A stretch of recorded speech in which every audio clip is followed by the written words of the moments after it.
Austria did not surprise Ferrari's engineers. Before a single lap had been run at the Red Bull Ring, the technical office in Maranello had already identified Spielberg as one of the least compatible circuits on the calendar for the SF26. Little lateral load, long full-throttle sections, heavy power unit dependency, everything that exposes the car's current limitations in one compact package. What surprised them, and what Vasseur made clear after the race, was not the result itself, it was the execution. Today we should have forgotten about Mercedes and covered McLaren better. That sentence tells you more about Austria than any lap time comparison. Ferrari spent the race chasing a fight they could not win on a circuit that was never going to suit them, and in doing so left points on the table against a rival they should have been managing. Now comes Silverstone, and Ferrari is not arriving empty-handed. 3 specific updates have been confirmed for the British Grand Prix: an evolved McLaren wing, a low-drag diffuser, and a potential revision to the exhaust system. Each one targets a specific problem that Austria either created or exposed. The circuit that comes next, with its high-speed corner sequences, elevated lateral loads and mixed straight-line and cornering demands, is genuinely closer to what the SF26 was built for. Austria showed the floor. Silverstone shows whether the ceiling is where Ferrari needs it to be. The technical picture that produced Ferrari's P5 and P8 result at the Red Bull Ring was built before the weekend started. Ferrari's internal assessment of the circuit placed it among the most unfavorable on the calendar for the SF26's specific characteristics. Not because the car is slow in absolute terms, but because the Red Bull Ring removes the conditions that make the SF26 fast. The circuit has one of the lowest amounts of sustained lateral cornering load of any venue on the Formula One calendar. Barcelona rewards lateral load, the long medium-speed curves where the SF26 generates more downforce than any rival and manages its tyres more effectively through reduced sliding. The Red Bull Ring has almost none of that. What it has instead are 3 long straights, tight hairpins, and a short lap where power unit output and hybrid energy deployment dominate the lap time picture. The SF26's energy deployment problem, the superclipping phenomenon that sees the car run out of deployable electrical energy before the end of long straights, was going to be visible regardless of the ADUO engine upgrade that arrived in Austria. The upgrade was described by Enrico Gualtieri as relatively minor before the weekend, and that description proved accurate. It moved the needle on combustion efficiency without addressing the hybrid deployment architecture that produces the speed differential Kimi Antonelli described from 30 km/h behind. There was also a tyre management problem that went beyond the power unit. An engineer inside the team confirmed it after the race. On Friday, Ferrari had been too gentle with their tyre management in the high-speed corners, treating the compounds too conservatively to avoid overheating in a way that ultimately led to exactly the overheating they were trying to prevent. The car arrived at qualifying in a setup that worked on the soft tyre but could not replicate that performance across the harder compounds in race conditions. The result was a Ferrari that qualified 2nd and 3rd and finished 5th and 8th, losing ground not just to Mercedes but to a Red Bull that Pierre Wache's aerodynamic overhaul had made significantly more competitive at its home circuit. Ferrari's Silverstone package has been confirmed across multiple Italian and English language sources, and the specific components address different parts of the Austria problem. The first and most visible update is the evolved McLaren wing. Ferrari's rotating rear wing concept, which inverts the upper flap to dump drag on straights rather than simply opening it like a conventional DRS, has been one of the most innovative pieces of engineering on the 2026 grid. But it carries a problem that Anthony Davidson identified from Sky Sports' onboard analysis of the Austrian Grand Prix.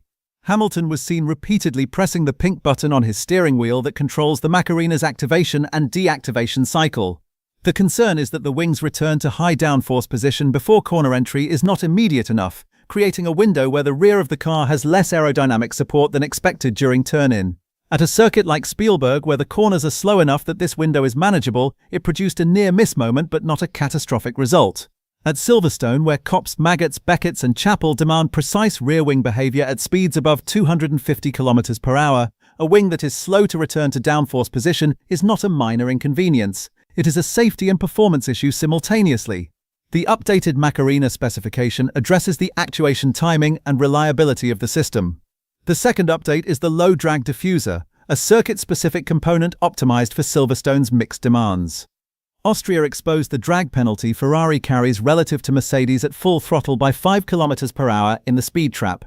A low-drag diffuser reduces the car's overall resistance without sacrificing the diffuser's fundamental downforce contribution, trading some peak cornering load for improved straight-line efficiency.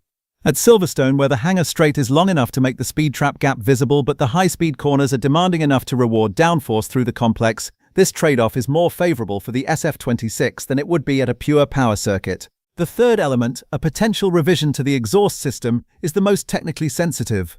The connection between the exhaust and the FTM device means any change to exhaust architecture affects the aerodynamic balance of the rear of the car.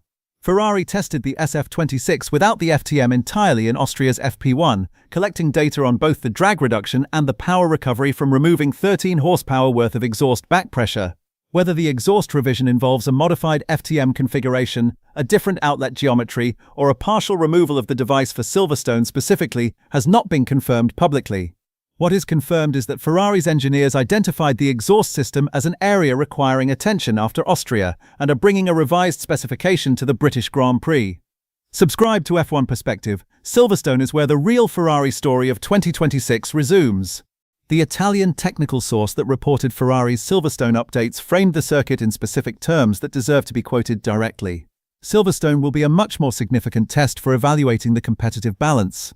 The high-speed corners and elevated lateral loads will provide a more reliable picture of the true potential of Mercedes, Red Bull and Ferrari at lower temperatures, contextualizing the Red Bull Ring's characteristics relative to the actual values in play. That framing matters because it captures what Austria actually was, a circuit that amplified Ferrari's weaknesses and suppressed Ferrari's strengths in a way that produced a result more negative than Ferrari's actual competitive position.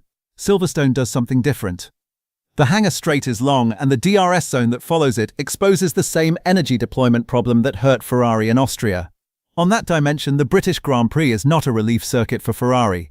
But Silverstone has Copsey, it has the Maggots and Beckett's complex, it has Chapel. These are corners that load the car aerodynamically in the same sustained lateral way that Barcelona's middle sector does, corners where the SF26 demonstrated it was 4/10 faster than the championship-winning Mercedes on a lap where Hamilton was managing energy rather than attacking.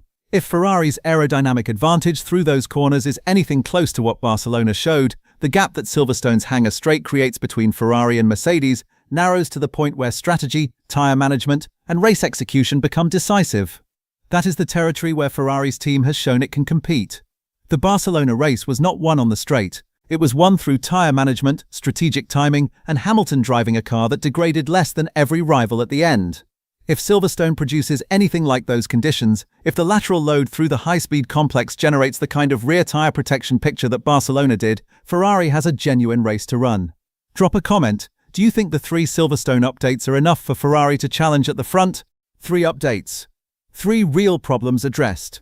But the honest picture requires acknowledging what stays the same. Superclipping has no Silverstone fix. The hybrid deployment architecture that put Antonelli 30 km/h faster than Leclerc mid-straight is the same one arriving at the hangar straight on Saturday.